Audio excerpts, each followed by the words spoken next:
fait rire. Avant de commencer mes messages, c'est ce que je fais. Mais je me suis retrouvé à un mauvais endroit. Quand je dis mauvais endroit, c'est-à-dire la France. En France, les choses sont différentes. Et de là où je suis venu, les gens sont relax, les gens se saluent même si on ne se connaît pas. Mais en France, ici, les gens sont très arrogants. Et ce qui me fait plus mal, même nos frères de l'Afrique qui sont venus ici sont devenus français, ils sont devenus pires. Quand tu salues quelqu'un, tu poses la question, est-ce qu'on se connaît? Tu poses la question, j'ai salué un papa, il est venu devant moi avec un grand sourire, il a dit, est-ce qu'on se connaît? J'ai dit, mais pourquoi? Il a dit, non, mais la façon que vous m'avez salué, c'est tellement bien, comme si on se connaissait.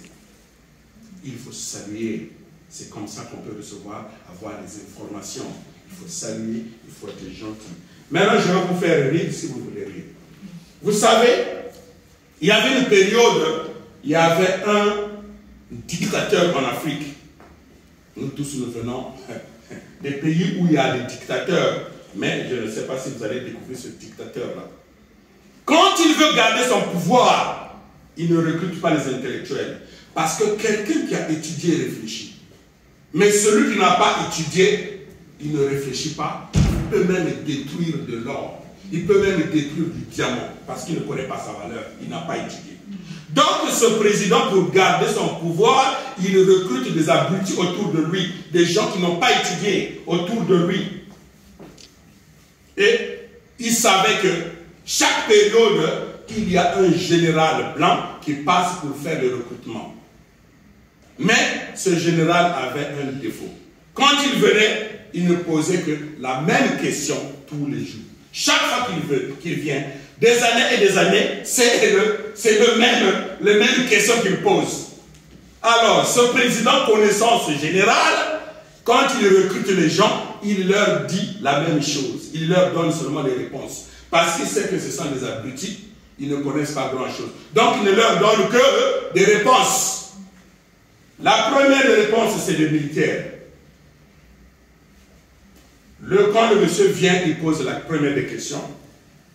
Tu as quel âge? C'est la première question. 18 ans, 20 ans. Deuxième question. Est-ce que... Et non, combien de temps tu as fait dans l'armée? 2 ans. 3 ans. Est-ce que tu aimes l'armée? La réponse est oui. Donc, 3 réponses. Première question, quel est ton âge? Tu as quel âge? 20 ans. Deuxième question, combien de temps tu as fait dans l'armée? 3 ans. Dernière réponse, dernière question, est-ce que tu aimes l'armée? Oui. Donc, il leur a dit, première question, la réponse est 20 ans. Deuxième question, la réponse est 3 ans. Troisième question, la réponse est oui. Alors, maintenant, vous savez, les militaires, c'est les gens les plus disciplinés. Les vrais militaires. Ceux qui ont fait l'armée correctement, ils sont disciplinés et ils s'habillent très bien. Ils ne font pas la pagaille. S'il y a des militaires qui font la pagaille chez nous, ce ne sont pas les vrais militaires. Vrai militaire qui a étudié, il est discipliné, il est toujours bien habillé. Alors, vous savez, il y a des soldats qui n'ont pas encore de grades, mais qui portent des foulards ici. Bleu, rouge, jaune, whatever. Maintenant, quand un militaire est bien éduqué, il sait comment attacher.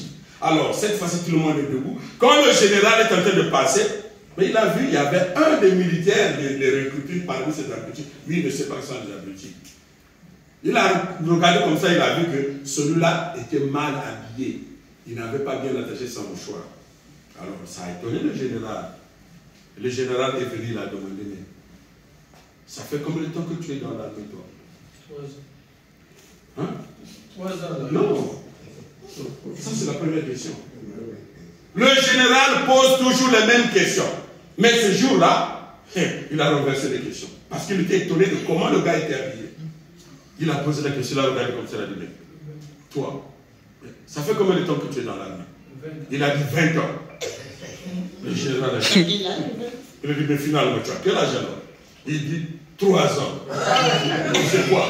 Tu te moques de moi? Il a dit, oui. Donc, il a eu des problèmes. Alors, sur cette comédie, je voulais poser la question, est-ce que nous, les enfants de Dieu, nous sommes des appétits? Parce que parfois, nous lisons la Bible par rapport à ce que quelqu'un a dit. Nous lisons la Bible ou nous agissons par rapport à ce que quelqu'un d'autre a dit. Nous faisons des choses par rapport à ce que quelqu'un d'autre a dit. Tu n'as pas lu toi-même. Tu n'as pas une expérience personnelle. Et tu te fies seulement à ce que quelqu'un a dit. Et voilà pourquoi nous avons des problèmes. Oh, Dieu ne travaille pas. Dieu ne travaille pas. Mais tu n'as pas bien répondu aux questions. On t'a posé tes questions, toi tu renverses. Le message d'aujourd'hui, c'est un message que vous connaissez déjà. Ceux qui sont les amoureux de la Bible, vous avez déjà lu ce message encore et encore et encore et encore. Mais peut-être que cet après-midi, vous allez faire une nouvelle découverte. Alléluia! Amen! Vous allez remarquer que ce n'est pas mon style, mais puisque c'est là où je suis, il faut crier Alléluia. Jusqu'à là où le chien va mourir. Pasteur Flory, je voulais que vous me lisiez cette parole. Luc 15, 11 à 32. Nous allons faire une découverte de cette parole. Ceux qui savent prendre des notes, s'il vous plaît, prenez les notes. 11 à 32. Yes, sir. Nathalie n'a pas à Jésus Christ. Luc chapitre 15, du verset 11 jusqu'au verset 32. Et comment mis? Il dit encore, un homme avait de... Il dit encore... Qui parle? C'est Jésus. Voilà. Donc, Jésus dit encore, un homme avait deux fils. Le plus jeune dit à son père, mon père, donne-moi la part de bien qui doit me revenir. Et le père leur partagea son bien. Peu de jours après, le plus jeune fils, ayant tout ramassé, partit pour un pays éloigné où il dissipa son bien en vivant dans la débauche. Lorsqu'il eut tout dépensé, une grande famine survint dans ce pays et il commença à se trouver dans le besoin. Verset 15. Il alla se mettre au service d'un des habitants du pays qui l'envoya dans ses champs garder les pourceaux. Il aurait bien voulu se rassasier des carouges que mangeaient les pourceaux, mais personne ne lui en donnait. Étant rentré à lui-même, il se dit, combien de mercenaires chez mon père ont du pain en abondance, et moi ici, je meurs de faim. Je me leverai, j'irai vers mon père, et je lui dirai, mon père, j'ai péché contre le ciel et contre toi. Je ne suis plus digne d'être appelé ton fils. Traite-moi comme l'un de tes mercenaires. Le verset 20.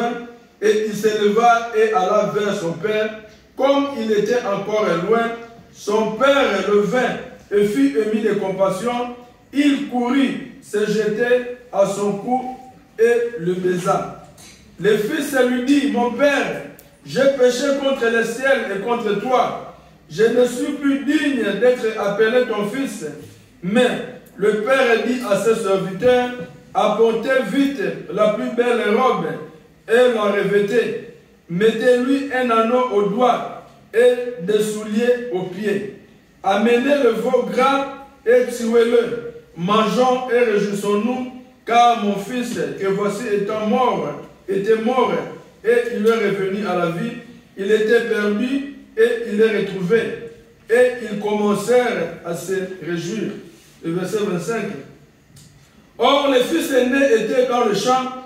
Lorsqu'il revint et approcha de la maison, il entendit la musique et les danses. Il appela l'un des serviteurs et lui demanda ce qui c'était.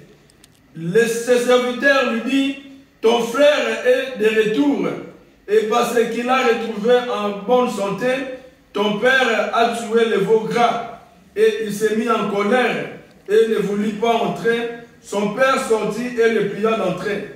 Mais il répondit à son père, voici, il y a tant d'années que je te sers, sans avoir jamais transgressé tes ordres, et jamais tu ne m'as donné un chevreau pour que je me réjouisse avec mes amis. Et quand ton fils est arrivé, celui qui a mangé ton bien avec des prostituées, c'est pour lui que tu as tué le veau gras. Le verset 31, mon enfant, lui dit le Père, tu es toujours avec moi, et tout ce que j'ai est à toi. Mais il fallait bien s'égayer et se réjouir, parce que ton frère, que voici, était mort, et qu'il est revenu à la vie, parce qu'il était perdu, et qu'il est retrouvé. Parole du Seigneur. Amen. Alléluia. Amen. Je disais que c'est la parabole de l'enfant prodigue. Je disais que vous connaissez ce verset ou ce chapitre. Vous avez lu ça, lu et relu. Et il y a eu déjà des gens qui ont prêché là-dessus. Il n'y a rien de nouveau que je peux dire. Mais vous allez faire une découverte. Deux choses. D'abord, il faut comprendre l'histoire. On parle d'un père qui avait deux fils. Et le père était riche. Tu vis dans la maison de ton père, mais tu ne sais même pas que ton père est riche. Nous sommes les enfants de Dieu. Dieu, c'est le Père créateur. C'est lui qui a créé les cieux et la terre. Et nous sommes ses enfants, mais nous sommes malheureux. Quelque chose ne va pas quelque part. Nous sommes les enfants de notre Père. Le fils aîné, qu'est-ce qu'il a dit? Il a dit, non, le cadet, il est venu voir son père. Il a dit, mon père, donne-moi ce qui m'appartient et je m'en vais, je dégage, je circule.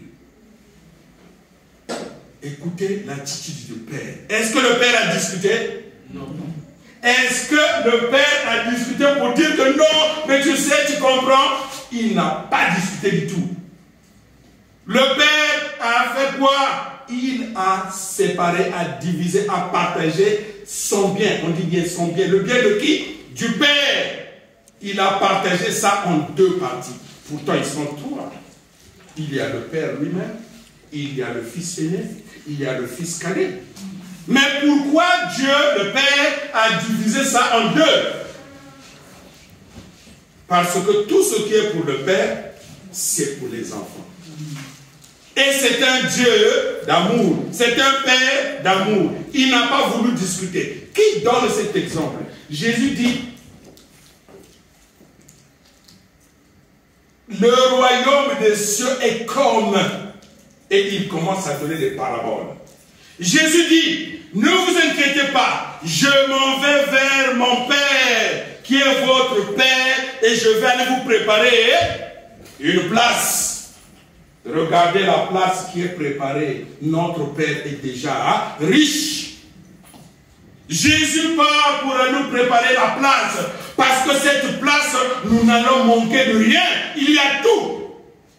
Mais de nous-mêmes, nous voulons quitter cette richesse, cette beauté, cette lumière. On quitte pour aller ailleurs. Le Père a partagé le bien en deux et il a donné à son fils, sans discussion. Il est parti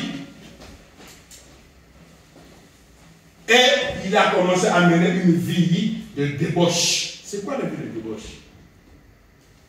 Une vie moins chère.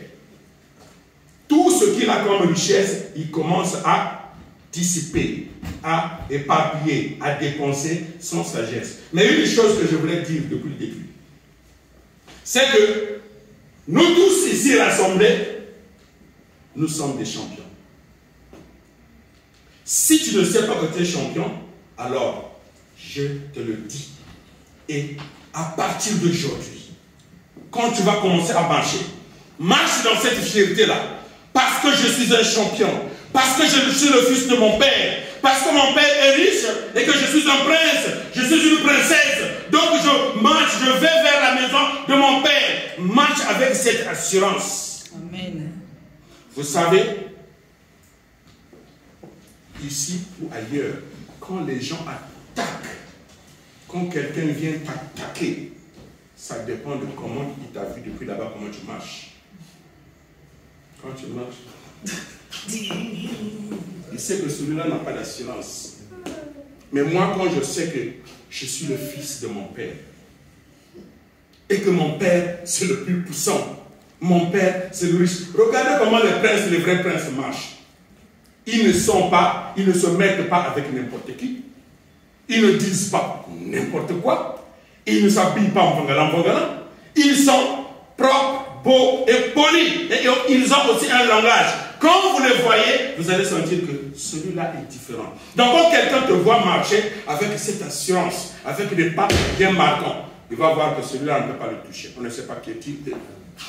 On te laisse passer. Donc il faut marcher dans cette conviction.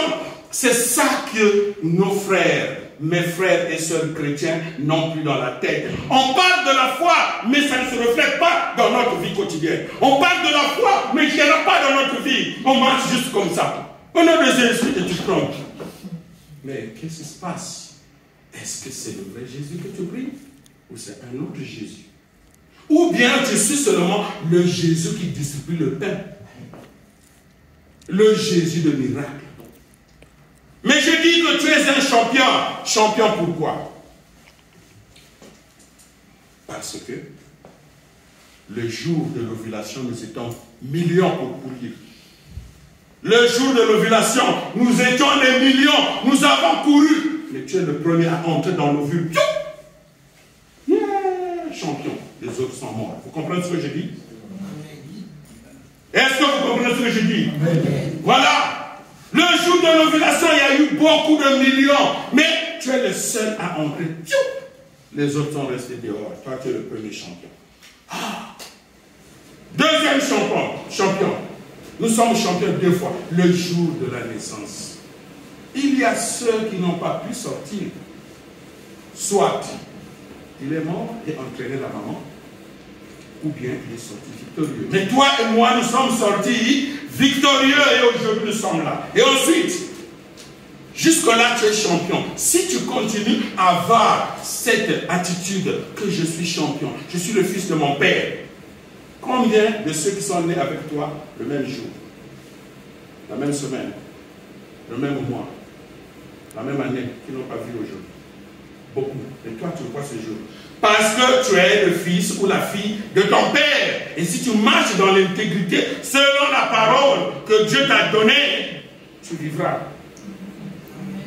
Il est dit ici, nous sommes des champions.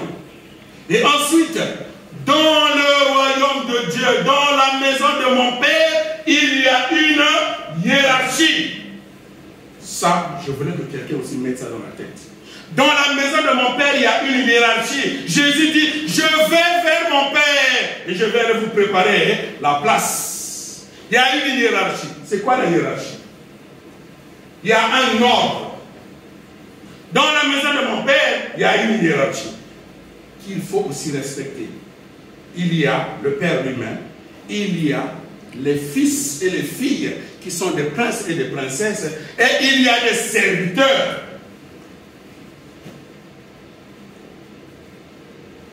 Je voulais demander pardon à certains pasteurs, parce que souvent, parfois, les mots que nous utilisons aussi font que parfois ça ne tient pas debout. Si moi je suis debout ici, et je comprends, souvent nous disons que je suis un envoyé de Dieu ou bien un serviteur de Dieu. Dans les jours à venir, nous allons parler de certaines positions. Mais aujourd'hui, je voulais juste dégager 2 choses. Les positions sont importantes. Jésus a dit, dans la maison de mon Père, le serviteur, il ne peut pas rester dans la maison. Mais le fils reste dans la maison. Lise la parole, c'est écrit. Le fils ou la fille reste dans la maison, mais le serviteur, il est dehors. Il ne peut pas hériter de son père, non. Mais c'est le fils qui est l'héritier. Nous sommes les héritiers de notre père. Nous ne sommes pas les serviteurs. Parce qu'il est dit, nous avons, il y a les enfants de Dieu que nous sommes, et il y a les anges qui sont les serviteurs. Souvent, parfois, les gens semblent vénérer les anges. Comme si les anges étaient supérieurs. Je vais vous dire une chose. Si les anges semblent, écoutez bien en français, si les anges semblent être supérieurs à l'homme, c'est à cause du péché. Le péché a affaibli la qualité de l'homme. Le péché a, j'allais dire décliné, a décliné la position de l'homme. L'éclat de la beauté de l'homme. Le péché a froissé ça. Parce que la même Bible dit, ne savez-vous pas que nous allons juger les anges? C'est parce que nous sommes supérieurs à eux. Si seulement que c'est eux qui étaient supérieurs à nous, ils vont nous juger. Mais nous allons juger les anges parce que nous sommes supérieurs à eux. Les anges sont les serviteurs de Dieu. Et Dieu est notre Père. Nous sommes les héritiers. Donc on a le droit de les juger. Amen. Amen. Alléluia. Amen. Amen. Alors, le fils cadet a pris son bien. Le père n'a pas discuté. Il est parti. Or, regardez le cœur du père. C'est un cœur d'amour. C'est un cœur de parent. C'est un cœur, quel que soit l'état de ta position, il sait que tu vas revenir. Mais il faut que tu prennes les responsabilités de revenir. Écoutez l'histoire. Le fils cadet est parti et commence à vivre à la débauche. Est-ce que son père dormait? Il pensait toujours à ce fils. Parce que quand vous allez lire vers la fin, vous allez voir que il a dit que je repars vers mon père. Il a décidé de repartir vers son père. Est-ce qu'il est venu frapper à la porte? Non. Est-ce qu'il a frappé à la porte? Non. On a dit, dès qu'il est sorti, le père l'a vu de loin. Chaque jour, le père pense à son fils. Il est toujours dehors. Donc le père aussi ne dort pas. Mon fils qui est toujours dehors, malgré qu'il est allé faire la débauche, qu'il est allé faire la pagaille. Mais le père a toujours le souci de son fils parce que c'est un père d'amour. C'est le père qui est sorti, qui a quitté la place pour courir vers l'enfant. Et il l'a embrassé. Écoutez, l'enfant est allé faire la pagaille. Et dans le pays là où il est arrivé, il a fait le désordre et l'argent est fini. Qu'est-ce qu'il fait? Il cherche du travail. Il cherche du travail. Vous avez suivi le film de Le Roi de Zamunda, un prince à New York. Le père, il est venu à New York aux États-Unis. Il dit, où est mon fils? On a dit, oh, Hakim. Il est dans le petit. Il y a un restaurant là-bas, il travaille. Il a dit, mon fils travaille? Comment vous regardez les filles? Mon fils travaille! Voilà le choc de Dieu. Toi qui étais dans la richesse, toi qui étais dans le bonheur, toi qui avais tout, influencé par le mal, influencé par le péché, te voilà pour aller chercher du travail alors que tu avais tout ce qu'il fallait. Tu n'as pas besoin de travailler, mais te voilà chercher du travail. Ce qui est plus triste, c'est quoi? Il a trouvé du travail où? À quelqu'un, un fermier qui élève les pourceaux. C'est quoi les pourceaux? Les bébés des cochons. C'est quoi les pourceaux? Hein? Quand vous dites ça en français, c'est quoi? Dites ça en langue, en lingala. Ngoulou. Si on t'insulte que nous avons Ngoulou, c'est grave. Vous pouvez imaginer l'état de Ngoulou. Comment les pourceaux vivent. Quel que soit comment tu vas arranger la place, là où tu vas pour élever les Ngoulou, c'est pas propre. Maintenant, ça c'est aujourd'hui. Vous pouvez imaginer cette parole date de 2023 ans. Cette parole, elle est vieille. De 2023 ans. Donc vous pouvez imaginer, si aujourd'hui le temps de la technologie, le temps de la propriété, avec le développement, les Ngoulous sont toujours Ngoulous sales. Imaginez à cette époque-là comment était la condition. L'enfant de Dieu, qui a eu ses richesses, qui a eu son pouvoir, le voilà qui va aller travailler chez les Ngoulous. Si vous ne savez pas ce que le péché fait, beaucoup des églises ne prêchent plus sur le péché. Amen, amen. Beaucoup ne prêchent plus sur le péché. Pourquoi? Parce que si on pêche sur le péché, peut-être pas dire regardez. Moi je m'en fous. Moi je ne suis pas payé. Je parle la vérité, je dis la vérité. Je proclame la vérité. Et je témoigne de l'amour de Dieu, du cœur de Dieu, le cœur souffrant.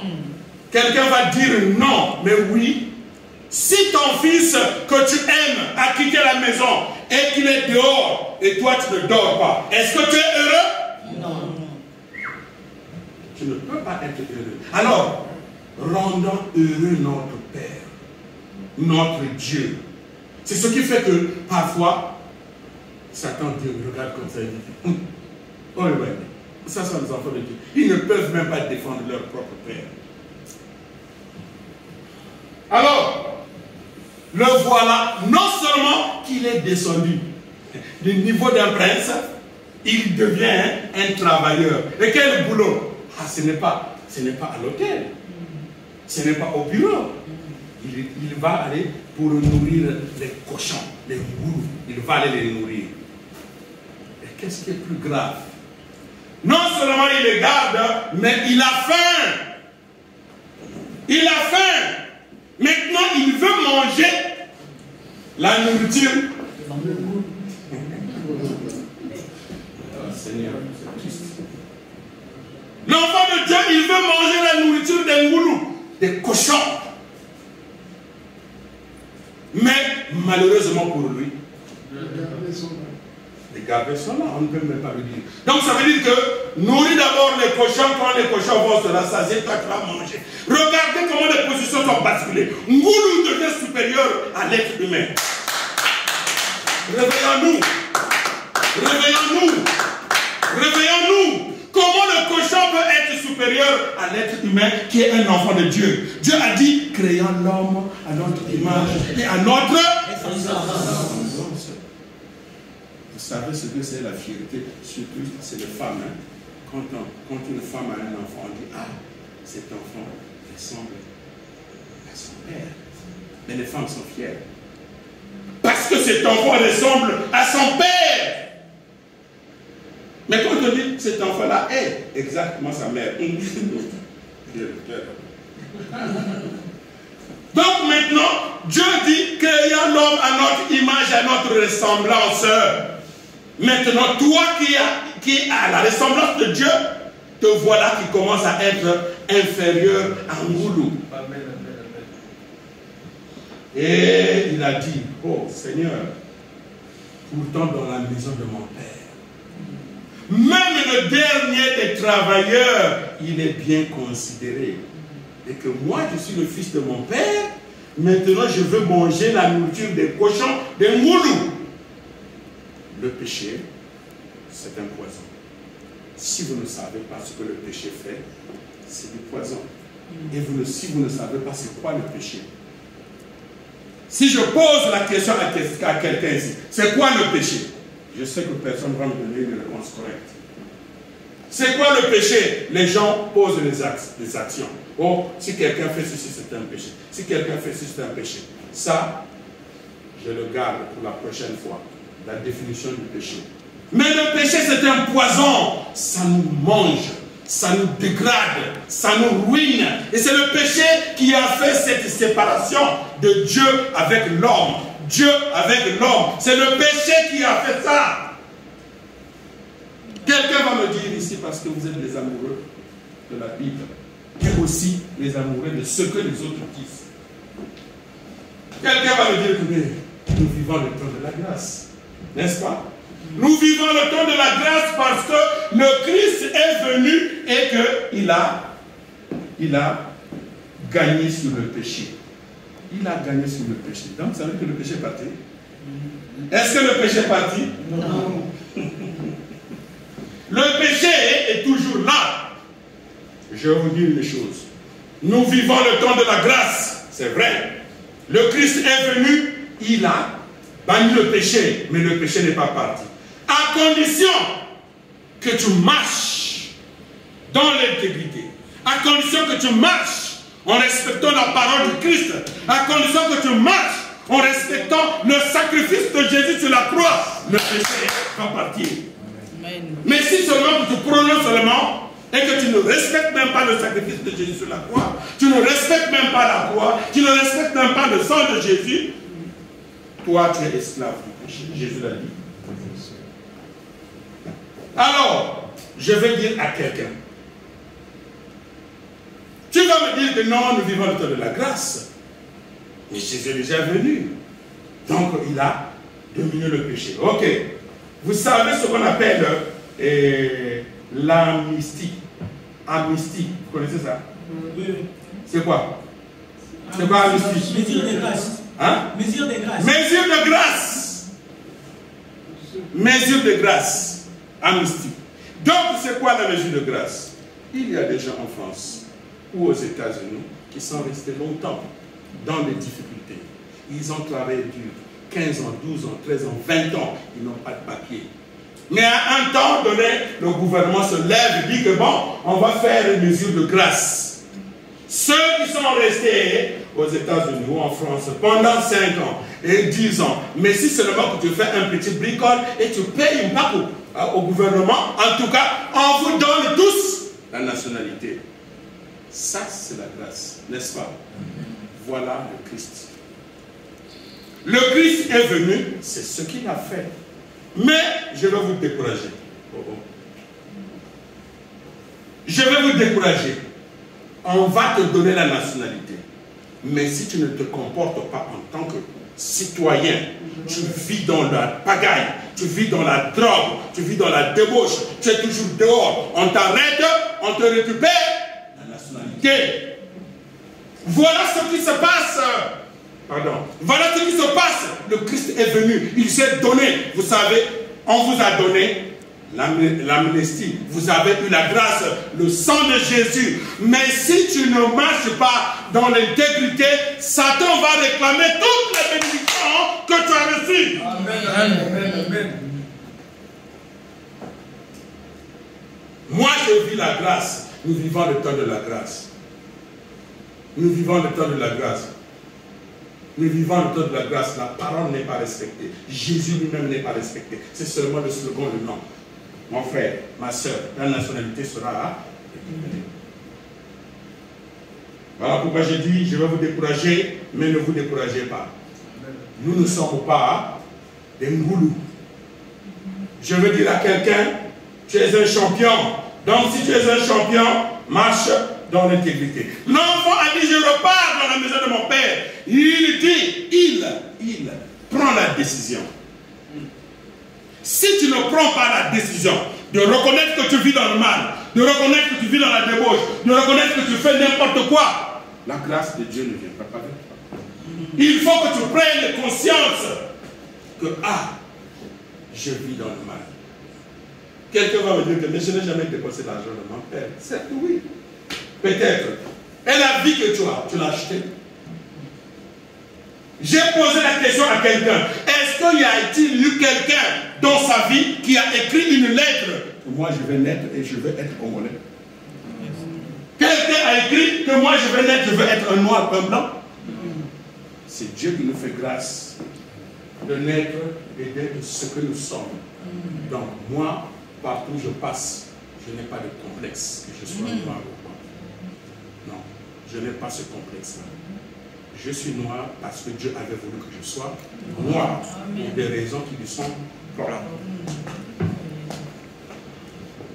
Alors, le Fils se présente et le Père l'a vu à distance. Il a dit, aïe, ça c'est mon Fils. Voilà la joie. Et c'est le Père qui court vers le Fils. Le Fils a pris une résolution. J'irai dans la maison de mon Père, mais je ne veux plus que mon Père me considère comme son Fils. Regardez. Ta propre position, tu commences à reculer. Il y a des endroits quand tu pars, tu veux t'asseoir, tu regardes. Peut-être qu'il y a quelqu'un qui est supérieur à moi qui va t'asseoir. Non, mon frère, ma soeur, c'est pour toi. On est devenu complexé. Le péché nous a rendus minables. Le péché nous a rendus petits. On est complexé. Nous ne savons pas qui nous sommes. Nous ne savons pas qui sommes-nous. Marche dans l'intégrité. Marche avec la parole. Marche. Tu es le fils et la fille ou la fille de ton père. Tu es un prince ou tu es une princesse. Marche avec cette attitude-là. Tu regardes les gens dans le jardin. Bonjour ma soeur, comment vas-tu? Bonjour mon frère, comment vas-tu? Là où j'habite, quelqu'un a dit que je salue comme les gens de 1940. Non. Clique, non. Le monsieur là salue. Clique. Salue tout le monde comme les temps Clique. anciens. Nous on salue parce qu'en saluant, c'est là où tu vas Non, découvrir là, là. les bonnes personnes Là. ou les mauvaises personnes et les Clique gens là. vont t'orienter, vont te donner Je peux pas. une direction. Non. Non. Alors le Père va vers le Fils. Est-ce que le Père a entendu ce que le Fils disait? Il embrasse. Le Fils est en train de parler. Le Père aussi est en train de parler. Le Fils a dit, Père, ne me considère plus comme ça, Père. Le Père aussi dit, mon Fils qui était mort, il est ressuscité. Préparez ceci, préparez cela. Donc, qui a entendu qui? Le Père n'a pas entendu ce que le Fils a dit. Mais qu'est-ce que le Père a pris comme conscience? Le Fils a pris la résolution et est devenu. C'est tout. Qu'est-ce que tu allais faire? Ce n'est pas important. Mais si tu as pris conscience que j'ai péché et que maintenant je dois repartir dans la maison de mon Père, la porte est ouverte. Le Père n'a jamais bloqué la porte. Il n'a jamais bloqué la porte. Et il dit, célébrons. Change-lui la robe. Parce que quelqu'un qui travaille dans les moules, il sera beau comme ça. Quelqu'un qui travaille dans le pourceau, dans la ferme avec les moules, il sera propre? Non. Le Père dit, changez-lui la robe. Donnez-lui une nouvelle robe. Apocalypse 22, 14. Non, ne lis pas. It's okay. Apocalypse 22, 14, il est dit, heureux ceux qui lavent leur robe, car ils vont entrer dans la maison de mon Père par la porte. Si tu as lavé ta robe, tu vas entrer dans la maison de ton Père par la porte et non comme des clandestins. Lave ta robe et tu passes dans la maison de ton Père par la porte. Ça, la robe, on va expliquer ça plus tard. Et ensuite le Père dit, donnez-lui une nouvelle alliance. Ça aussi, plus tard, on va expliquer. Et ensuite, changez-lui les sapatos. Mettez-lui une nouvelle chaussure. Qu'il devienne une nouvelle créature. L'ancienne personne est morte. Mon fils qui était mort, il est ressuscité. Je dis à quelqu'un, je vais faire un enseignement plus tard, que la résurrection est spirituelle. Nous avons beaucoup de choses à apprendre des enfants de Dieu. Nous avons des choses à découvrir des enfants de Dieu. C'est ce qui fait que Satan peut nous marteler parce qu'il sait que ça a une utilité. Ça, tu ne connais pas. Alors, quand tu ne connais pas, il profite. Voilà la méchanceté. Comme tu ne connais pas, il va profiter de faire n'importe quoi sur toi. Parce que tu ne connais pas. Voilà pourquoi il faut connaître. Et ensuite, il ne faut pas seulement faire du landa. Sinon, nous allons devenir ce soldat-là. Tu te moques de moi? Oui, de pauvre. On l'a amené au Louvre pour le frapper. Le Père dit alors, célébrons. Tuons le mouton. Mangeons, dansons. C'est la joie, c'est la gloire, c'est la fête. Donc, mon frère, ma soeur, ton Père est riche. Tu es la fille de ton Père. Tu es le fils de ton Père. Tu es une princesse. Tu es un prince. Repars dans la maison de ton Père. Il ne faut pas écouter ce que les gens ont dit. Cet enfant a été influencé par les amis. Cet enfant a été influencé par les amis. Ton Père est riche. Tu es toujours dans la maison de ton Père à cet âge-là. Et puis tu obéis toujours à ton Père. Ah! Le voilà qui sort. Et une chose que je vais ajouter. Ça, c'est dans le futur. Vous allez découvrir les amoureux de la Bible. Peut-être que vous ne faites pas attention. Moi, je vois ce que beaucoup de gens ne voient pas. Ce n'est pas que des lunettes, c'est la tête. Le deuxième fils, pourquoi ce n'est pas le premier fils qui a pris les biens de son père? Pourquoi ce n'est pas le premier fils? C'est toujours le deuxième fils. Le deuxième fils, c'est toujours le deuxième fils. Il y a une dimension cachée dans la Bible avec le deuxième fils. Abel, le deuxième fils. Ham, qu'on a maudit par Noé, deuxième fils. Abraham, deuxième fils. Moïse, deuxième fils.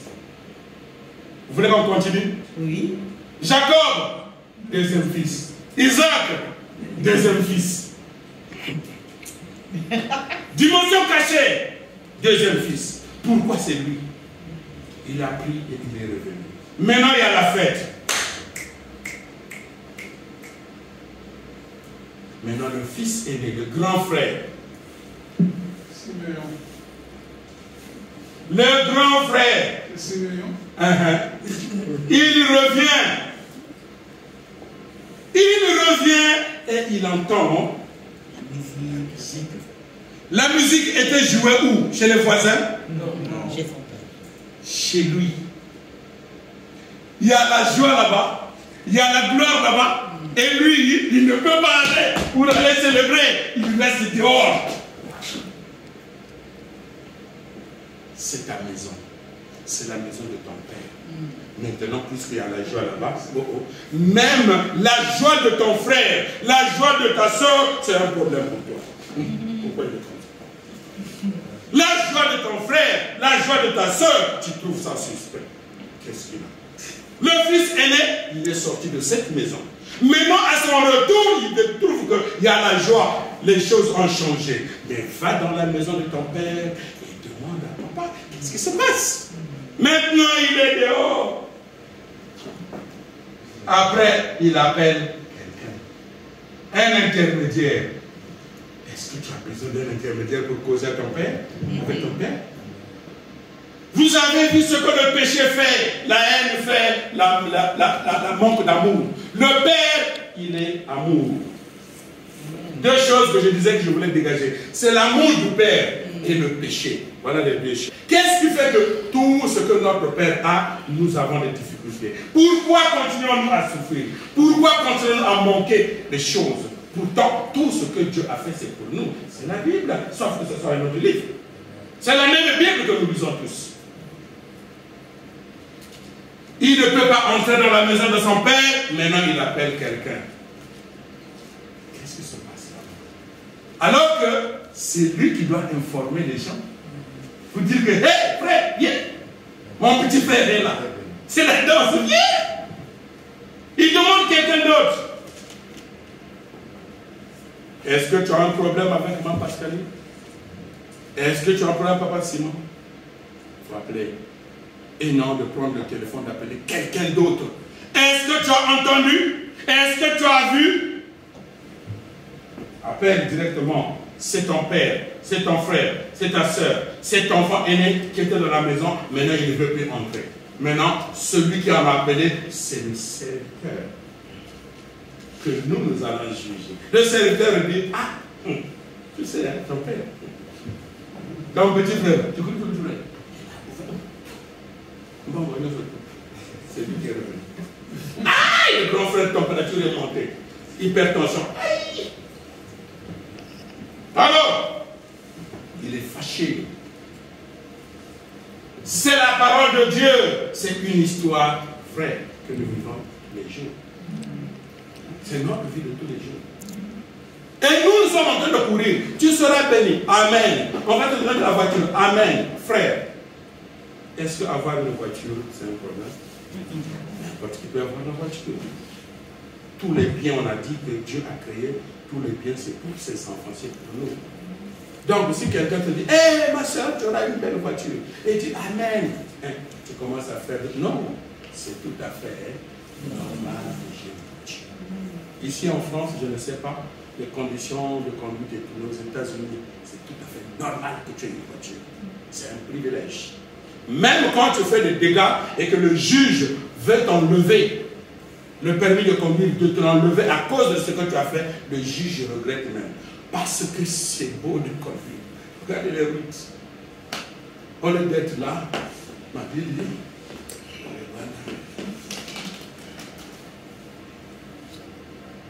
ah ouais. Les enfants de Dieu, réveillons-nous. Réveillons-nous. Et le fils ne veut pas entrer dans la maison de son père. Il ne veut pas entrer. Et regardez le père encore. Ce père d'amour. Relisez. Ce cœur d'amour. C'est lui qui sort encore pour aller vers le grand frère. Il a dit, mon fils, viens, viens à la fête. Le frère dit, comment ça dit? Moi, je suis là, j'ai été avec toi, je n'ai jamais quitté, j'étais toujours obéi, j'ai toujours respecté, je n'ai jamais transgressé tes lois. Tu ne m'as jamais donné un petit mouton que je puisse célébrer avec mes amis. Mais regarde la comparaison. Regarde ton fils qui a bouffé ton argent, qui a gaspillé tout, c'est à cause de lui que tu fais la fête. Alors que moi je suis toujours là. Le père se dit, mais ton fils, ton frère, il était mort et aujourd'hui il est ressuscité. Si vous voyez un frère, une soeur, je ne sais pas cette église date de quand, quelqu'un qui était là au début et après il a disparu, quand il va revenir, vous allez voir. Mais réjouissez-vous, le frère est revenu, la soeur est revenue. Merci vraiment. Toyambana, faisons la joie. Au lieu de regarder comme ça, on ne sait même pas ce qu'il faut. Même le vrai amour, on doute. Même ce qui est bon, on doute. Les enfants de Dieu, réveillons-nous. Qu'est-ce qui se passe? Alors, je disais que le péché a rendu l'homme très bas.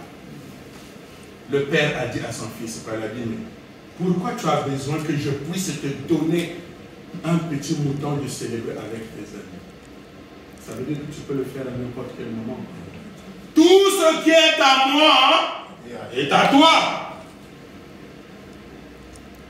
Tout ce qui est à moi est à toi. Parce que le père, quand il avait divisé ses biens, il a divisé ça en deux parties, pas en trois, en deux. Parfois, je suis avec mon fils à la maison. Il vient, il ouvre le frigo. Je peux boire ça. C'est ton frigo, ça. Je peux boire. Ça est dans la maison, bois, mange. Tu es chez toi. Tu es dans la maison de ton père. Je vais demander la prochaine fois que tout le monde porte des lunettes spirituelles. Regardons-nous les frères et sœurs avec l'œil de Dieu. Regardons-nous les frères et sœurs avec l'amour de Dieu. Regardons-nous les frères et sœurs avec ce cœur d'amour de Dieu. C'est ça qu'on doit faire. Comme ça qu'on va vivre. Vous allez voir que Satan va tomber. Amen. Ce n'est pas pour créer Satan. Vous connaissez Satan, vous ne connaissez pas. Vous ne connaissez pas Satan. Tu penses que quand tu chantes comme ça, et Satan est écrasé, il est écrasé. Bon, Tony, vous vous trompez. C'est un gaillard. Une seule chose qui peut le faire tomber, c'est l'amour. C'est la parole de Dieu. Amen. Quand tu vis la parole de Dieu, tu vis un amour vrai, il ne peut rien faire. Mais si tu es là seulement en train de faire semblant, il sait ce que tu connais, il sait ce que tu ne connais pas. Il sait ce que tu connais, il sait ce que tu ne connais pas. Je reviens à la dernière parole. Dieu a dit, créons l'homme à notre image et à notre ressemblance. Si vous ne le savez pas, je vous fais cadeau, vous n'allez pas payer, ok? L'image de Dieu, c'est le côté extérieur. Ça, c'est l'image de Dieu. Dieu a créé l'homme et la femme à son image. C'est ce que vous voyez. C'est l'image de Dieu. L'image complète de Dieu, c'est l'homme et la femme. L'homme seul ne fait pas l'image de Dieu. La femme seule non plus ne fait pas l'image de Dieu. Mais l'homme et la femme, les deux ensemble, font l'image de Dieu. Pas les images, l'image de Dieu. Et maintenant, la ressemblance, c'est quoi la ressemblance? La ressemblance, c'est le caractère intérieur. Ce qui est à l'intérieur. Vous allez marcher quelque part. Quand tu vas faire quelque chose, quelqu'un va dire, ah, mais ils se ressemblent. Mais parce que nous avons le même amour, nous avons la même parole, nous avons la même façon de penser, voilà pourquoi on se ressemble dans le comportement, dans la façon de vivre. Voilà la ressemblance. Ressemblant à notre Père, ressemblant, c'est Jésus qui a donné cet exemple. C'est Jésus qui a parlé de ça. Ressemblant à notre Père. Je veux dire à quelqu'un. Dieu nous a créés pour le louer. Cette parole, je l'entends beaucoup. et c'est dit seulement pour le louer. Je vais vous dire une chose. Si tu l'aimes et le fils est dans la maison et il ne t'écoute pas, il est dans la maison, mais tu l'aimes. Mais chaque matin, il vient te voir. Papa, tu es beau. Papa, tu es propre. Papa, ton nom est glorieux. Papa, mais il se comporte mal. Qu'est-ce que tu vas préférer? Ces paroles qu'il vient te dire tous les jours ou bien son comportement? C'est quoi la vraie louange? C'est quoi la vraie adoration? C'est la façon de vivre. Ce n'est pas tout le bruit que nous faisons. Ça, c'est important. C'est bien aussi. Mais c'est secondaire. C'est secondaire. Mais d'abord, comment je vis? Parce que quand tu vis la parole de Dieu, je vais vous le dire, peut-être quelqu'un va douter, c'est son problème. Mais quand tu vis la parole de Dieu, tout ce que tu touches est béni. Amen. Tout ce que tu touches devient beau. Amen. Tout ce que tu touches, quelqu'un d'autre va pouvoir toucher ça. Faites l'expérience. Commencez à vivre bien. Allez dans le magasin. Quand tu es dans le magasin en train de chercher quelque chose, ne touche pas. Regarde comme ça, regarde comme ça. Dès que tu touches ça, et tu hésites, dès que tu enlèves la main, quelqu'un d'autre va toucher ça. Alors que c'était là, il n'avait pas touché ça, il n'avait pas acheté. Mais dès que tu l'as touché, ça devient béni, ça devient de l'or, ça devient précieux. Il prend ça. Tu touches, parce que tu es le fils de ton père, tu es le prince. Quel pouvoir vous voulez? Le pouvoir, l'autorité vous voulez. Dans la parole de Dieu, il y a le pouvoir. Dans la parole de Dieu, il y a l'autorité. Dans la parole de Dieu, il y a la puissance. Dans la parole, il y a le surnaturel. Il y en a. Amen. Si quelqu'un doute, c'est son problème. Mais ce que je dis, c'est la vérité. Vous n'allez pas chercher le surnaturel ailleurs. Vous n'allez pas chercher le pouvoir ou l'autorité ailleurs. Dans la parole de Dieu. Cette parole, la Bible, c'est là où il y a le pouvoir.